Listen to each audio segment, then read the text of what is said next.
Some children were at play in their playground one day, when a herald rode through the town, blowing a trumpet, and crying aloud, "The king! The king passes by this road today. Make ready for the king!" The children stopped their play, and looked at one another. "Did you hear that?" they said. "The king is coming. He may look over the wall and see our playground, who knows? We must put it in order." The playground was sadly dirty, and in the corners were scraps of paper and broken toys, for these were careless children. But now, one brought a hoe, and another a rake, and a third ran to fetch the wheelbarrow from behind the garden gate. They labored hard, till at length all was clean and tidy. "Now it is clean," they said, "but we must make it pretty, too, for kings are used to fine things. Maybe he would not notice mere cleanness, for he may have it all the time." Then one brought sweet rushes and strewed them on the ground, and others made garlands of oak leaves and pine tassels and hung them on the walls. And the littlest one pulled marigold buds and threw them all about the playground, to look like gold, he said. When all was done, the playground was so beautiful that the children stood and looked at it, and clapped their hands with pleasure. "Let us keep it always like this," said the littlest one, and the others cried, "Yes. Yes.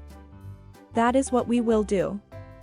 They waited all day for the coming of the king, but he never came. Only, towards sunset, a man with travel-worn clothes, and a kind, tired face passed along the road, and stopped to look over the wall.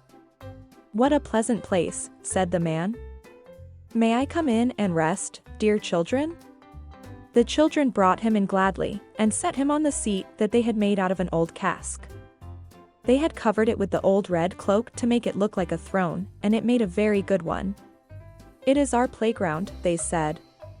"We made it pretty for the king, but he did not come, and now we mean to keep it so for ourselves." "That is good," said the man. "Because we think pretty and clean is nicer than ugly and dirty," said another. "That is better," said the man. "And for tired people to rest in," said the littlest one. "That is best of all," said the man.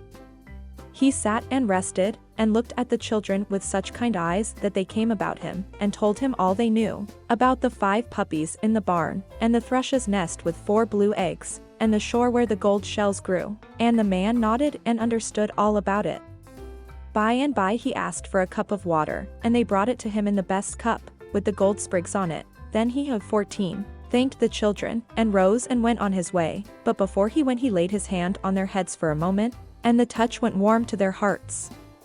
The children stood by the wall and watched the man as he went slowly along.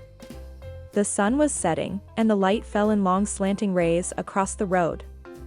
"He looks so tired," said one of the children. "But he was so kind," said another. "See," said the littlest one, "how the sun shines on his hair. It looks like a crown of gold."